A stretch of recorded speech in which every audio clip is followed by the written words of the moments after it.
in the Wild Wild West, because that is exactly where I'm situated. The Diamondbacks host the Brewers this weekend. Jose Quintana expected to make his debut for Milwaukee here, but we are looking at Yankee Stadium. The Giants have the second best record in MLB at 9-3, trailing only the Padres, and they are in town in the Big Apple. San Francisco's, this is their best 12-game start in 22 years, and you see them getting warmed up. It's been cold in New York. I had to get out of there, guys. Let's go on to LA, where the Cubs are visiting the Dodgers. It's Matthew Boyd and Yoshinobu Yamamoto on the hill tonight. The Dodgers are in third place, y'all, and they did have a 2-game sweep against the Cubs. How about that? In the Tokyo series. That was back in mid-March. Don't sleep on Matthew Boyd, too. 0 ERA, Sierra. He's got a 0.00 through 2 starts. Insane. Huge comeback story. Huge comeback story. Let's move a little bit further down the coast to Petco Park. Rockies and Padres. The Padres are an MLB best 10-3 with a perfect 7-0 record at Petco Park. They are also the first team to 10 wins this season. So, my question to you guys, as you look at the NL West standings, which team has been most impressive? Ryan, I'm going to take this one. Yeah, I'm going to go. I'm going to say San Fran, because everybody talked about the Dodgers, everybody talked about the Padres, even the D-backs where you're at, and nobody kind of gave the due to the Giants. And for them to be here at 9-3, they've been doing everything out there. They've been pitching well. They've been hitting well, coming up with clutch hits.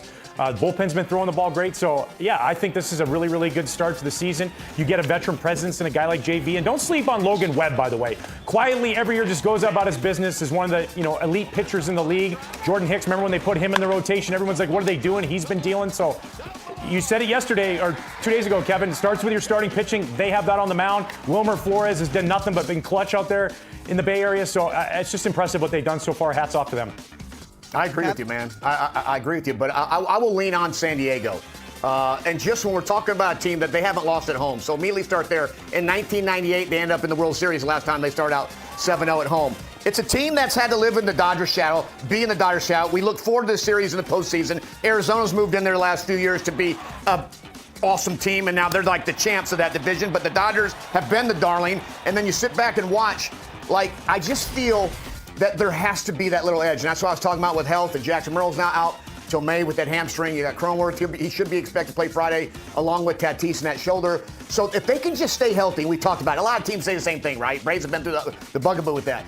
But if they can, this is a team that could potentially win the West. And I know it's big words, potentially, because you're going, oh, really, Kevin? Yeah, I know there's 4 teams in there that can win the West. But seriously, when you look at just firepower and starting pitching and Mike Shildt, I'll tell you what, he's changed that culture there.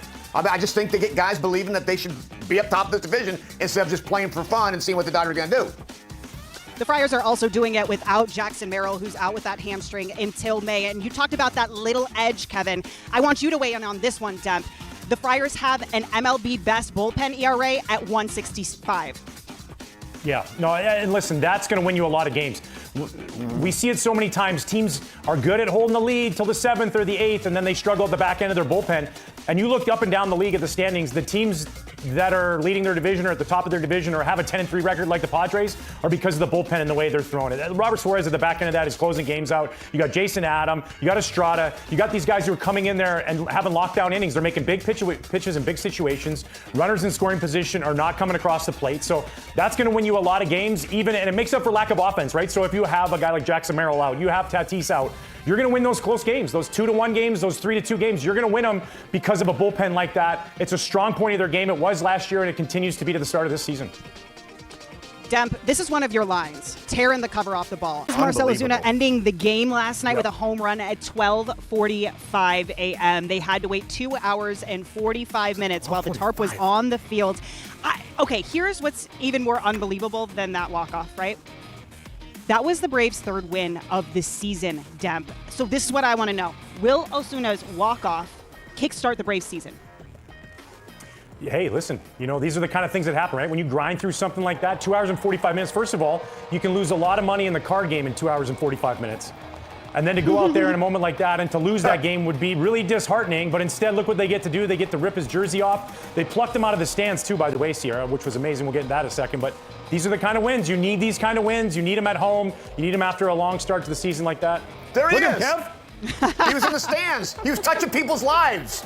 Is this amazing, by the way? The Ichiro one was as close. I loved watching this guy. He got a foul ball, and then obviously 12:54 a.m. It started on Thursday, and the game ended on Friday. I mean, listen, they have gone. It just feels like this organization has gone through a lot, like the injuries, and then we're still waiting for Acuna, and it's like they start off on the West Coast, and then you're going, wow.